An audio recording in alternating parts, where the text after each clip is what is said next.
ابراہیم علیہ السلام، آپ کو پتہ ہے کہ حضرت ابراہیم علیہ السلام وہ ہیں جنہوں نے کعبہ معظمہ کی تعمیر کی ہے۔ حضرت ابراہیم علیہ السلام کعبہ معظمہ کی جب تعمیر کی کہ لکھا ہے کہ کعبہ معظمہ کو 10 مرتبہ جو ہے نا تعمیر کیا گیا۔ حضرت سیدنا ابراہیم علیہ السلام نے جب کعبہ معظمہ کو تعمیر کیا تو اس کے بعد اللہ تعالیٰ سے دعا مانگنے لگے۔ اس سے یہ پتہ چلا کہ کوئی نیکی کر کے اس کے بعد دعا مانگنا یہ کیا، یہ خلیلی سنت ہے۔ کیا ہے؟ نیکی کر کے اس کے بعد دعا کرنا یہ کیا ہے، خلیلی سنت ہے۔ آج لوگ مجھے کچھ کہنے لگے کہ مولانا صاحب آپ کے اکثر ہمارے یہاں بھی دیکھا گیا ہے، کچھ لوگ کہتے ہیں کہ آپ لوگ اگر نماز پڑھ کے نا بعد میں کہتے ہو استغفر اللہ استغفر اللہ استغفر اللہ، بھائی کیوں؟ الحمدللہ کو اللہ کا شکر ادا کرو، فرض ادا کیا ہے، لیکن تم کیا استغفر اللہ کیوں؟ میں نے کہا دراصل بات یہ ہے کہ یہ خلیلی سنت ہے۔ کیوں؟ ہم نماز پڑھتے ہیں، یہ نیکی کا کام ہے، اللہ تعالیٰ کے مقرب بندے ہوئے نیکی کا کام ہے، اور اس پر جو ہے نا شکر ادا کیا۔ استغفار اسی لیے کہا کہ شیطان جو ہے نا قبر میں بھی ماں باپ کے روپ میں آ کر آدمی کو بھڑکاتا ہے، تو ہماری نماز پہ کون سا شیطان قریب کیے گا؟ ہم استغفار کر کے کہتے ہیں اے ربا یہ نماز پڑھ لی، ہم نے کوئی بڑا کام نہیں کیا، ایسا کام یعنی ہم نے سارا تیرا حق ادا نہیں کیا، ہم استغفار کرتے ہیں اللہ یہ ٹوٹی پھوٹی عبادتیں قبول کر لے، آگے جو ہے نا ہم نیک اعمال کرنے کی کوشش کریں گے۔ یہ کیا ہے؟ خلیلی سنت ہے۔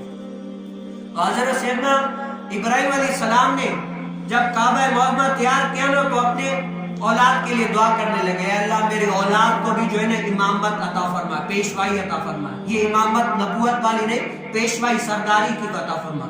تو اللہ تعالیٰ نے فرمایا کہ اے خلیل ان کو جو ہے نا میں امامت پیشوائی ان کو دوں گا جو اللہ تعالیٰ کے مقرب نیک صالح مومن ہوں گے، ان کو دوں گا۔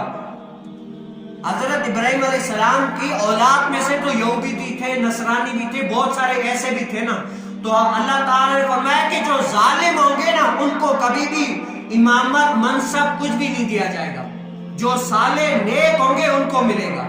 اب یہاں سے کیا پتا چلا کہ دیکھیں آج ماں باپ ہوتے ہیں نا اپنے بچوں کے لیے دعائیں کرتے ہیں، اللہ میرے بچے کو ترقی عطا فرما، اللہ میرے بچے کو عروج عطا فرما، یہ عطا فرما۔